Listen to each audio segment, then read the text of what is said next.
Now, throughout this pandemic, I have been catching up on a couple of movies and TV shows I missed out on. I had a list of things I would potentially watch and talk about in a vlog, and I haven't gotten around to them until recently. And by the time I got to the TV shows, I started entirely obsessing over two of them. The first one is Watchmen on HBO. I had a whole video planned out. I wrote the storyboard on how it ties to the original graphic novel, which I've read many times. And I put that to the side until I could find a better way to do it. And then I moved on to Devilman Crybaby on Netflix. And as soon as I finished it, I got wind of this post. So apparently the Netflix Avatar: The Last Airbender lost the original creators. And that's a huge blow because the last time they tried to make Avatar live action, it just didn't work. But out of curiosity, I thought back to the other two shows. Both were based on source material and both weren't the first adaptations. And I thought, what did that bring to the table and why did I like it so much? And I think I found the answers to the questions, and I'm gonna talk about them starting with... Now, before I started Watchmen, I took a look at the video by Captain Midnight, which planned out the 5 things that the series needed to do in order to work. And after watching the entire series, I can definitely say that with varying degrees, it achieved all the points. Now, the HBO Watchmen is an interesting case in that it takes new ideas and sets them in the same universe of the original graphic novel in which it was based on. And I think the main thing it did right was that it took the same deconstruction of the graphic novel and put it in a different, more contemporary context, one that is more appropriate for current TV. The subject matter was more specific, the stories were more character-driven, and it knew when to be over the top in places and subtle in places. And I think those points are why the Zack Snyder film from a decade ago did not work, because copying the original aesthetic frame by frame will only get you far enough. Because the best parts of the graphic novel were in the dialogues, the inner thoughts and backstories, the little tidbits in between chapters. That's where the meat of the graphic novel is. Also, people forget that in the Watchmen universe, real events did happen, like the graphic novel depicted the Vietnam War. So it shouldn't be surprising that the writers of the TV series decide to go in a similar direction.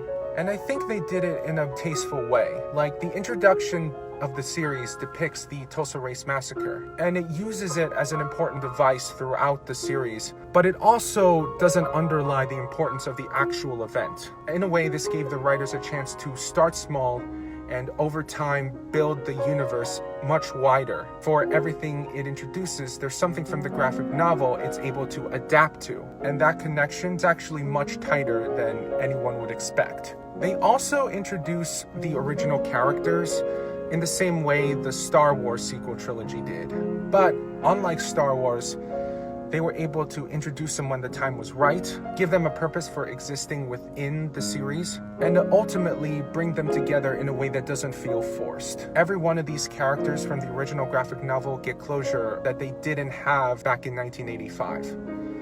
And I think that was a great touch. So if you've slept on the Watchmen TV series, definitely take a look, because it may not look faithful to the original graphic novel, but it's closer in style than you think.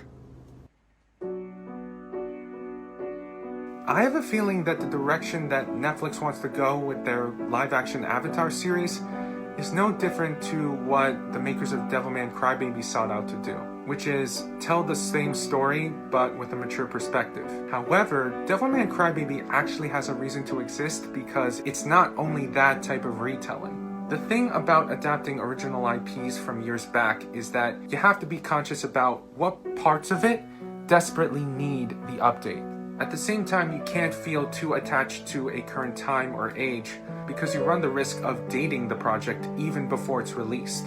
Thankfully, Crybaby overcomes those obstacles by exploring and expanding new ideas related to the subject matter. And I think the reason why it turned out so good is mostly due to the team that worked on it. Now, the animation studio Science Saru has created some of the best anime projects I've seen thus far. Alex and I already talked about The Night is Short, Walk On Girl, but since then I went back and watched the Tatami Galaxy, its sister series. Both have a quirky approach in terms of animation and writing, and both work wonders within the aesthetic of Crybaby.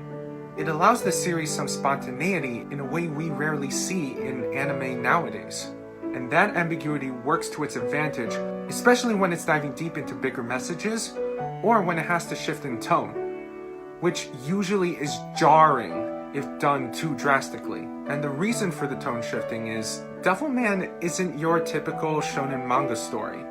In fact, the director has gone on record that he wanted to incorporate ideas that the original author would have included if not limited to the typical shonen audience. And I think the best example is the Devilman metaphor. It not only can be a coming-of-age story, but also a coming-out story. Either way, it's personal discovery that's more complex and needs more layers to peel. On the other hand, when the existence of demons becomes known to humans, the series makes it more relevant to a lot of contemporary issues we're facing. Not to spoil anything, but it does get real. But the fact that an animated series is going so far to portraying it without glamorizing or glorifying it, it's worth an acknowledgement alone. Devilman Crybaby is living proof that animation doesn't have to be restricted to younger viewers. There is meaning and purpose behind what you hear and what you see. And yes, those are just the factors of what makes the show great, but it's the weight and delivery of the messages the series sends is why I highly recommend it to anyone who's looking for something new to binge on Netflix. So these are my thoughts on two of the shows that I've watched in this tumultuous time we're still in. If you've watched them, let me know your thoughts, and hopefully this isn't the only episode of whatever this turns out to be. Take care.